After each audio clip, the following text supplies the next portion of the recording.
Hello everyone, আসসালামু আলাইকুম। আশা করি সকলে ভালো আছেন। আজকে আরেকটি নতুন ভর্তা রেসিপি নিয়ে হাজির হয়েছি। আশা করি আপনাদের এই রেসিপিটা ভালো লাগবে। চলুন ফুল রেসিপিতে যাওয়া যাক। এখানে আমি মাছগুলোকে ভালো করে ধুয়ে মাছগুলোকে একটু হালকা লবণ, তারপরে একটু মরিচের গুঁড়া, একটু হলুদের গুঁড়া দিয়ে ভালোভাবে মেখে নিয়েছি। তারপর একটু প্যানে তেল দিয়ে মাছগুলোকে ভালোভাবে ভেজে নিচ্ছি। আমি অত বেশি ভাজবো না, আমি জাস্ট হালকা করে মাছগুলো ভেজে নিচ্ছি। আমার ভাজা শেষ, এখন মাছগুলো উঠিয়ে নিব। এখানে আমি মাছগুলো হালকা করে ভেজে নিচ্ছি, কারণ হচ্ছে বেশি কড়া করে ভাজলে মাছগুলো হচ্ছে শক্ত হয়ে যায়, তো শক্ত মাছ দিয়ে ভর্তা অতটা ভালো হয় না। তো এখন আমি এই অবশিষ্ট তেলের মধ্যে আরেকটু তেল অ্যাড করে দিচ্ছি। এখন এখানে দিয়ে দিব হচ্ছে সামান্য আদা কুচি।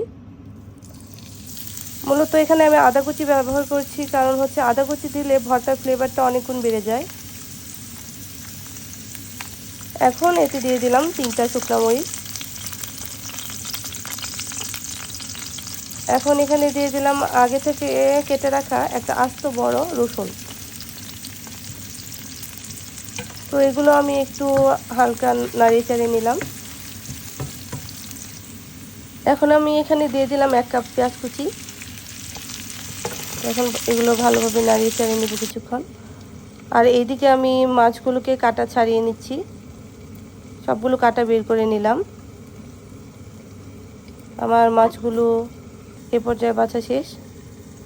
এখন এই বেছে রাখা মাছগুলো আমি এক সাইডে রেখে এই পেঁয়াজগুলো হালকা যখন ব্রাউন হয়ে আসবে, এখানে দিয়ে দিলাম কয়েক টুকরা কাঁচামরিচ। এখন এই বেছে রাখা মাছগুলো এখানে দিয়ে দিলাম।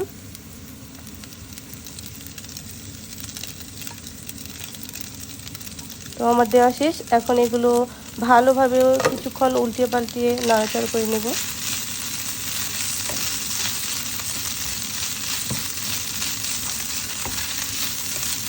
এখন এখানে সামান্য কালারের জন্য দিয়ে দেব হালকা হচ্ছে হলুদের গুঁড়ো।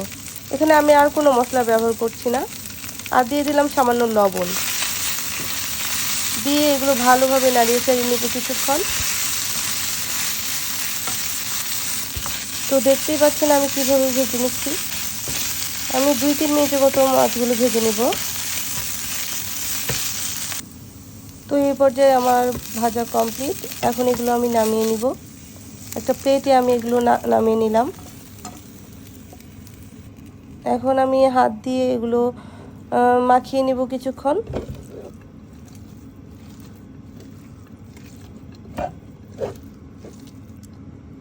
এখন মরিচগুলো ডলে নিব। মরিচগুলো ডলে ভর্তার সাথে মাখিয়ে নিব আর একটু।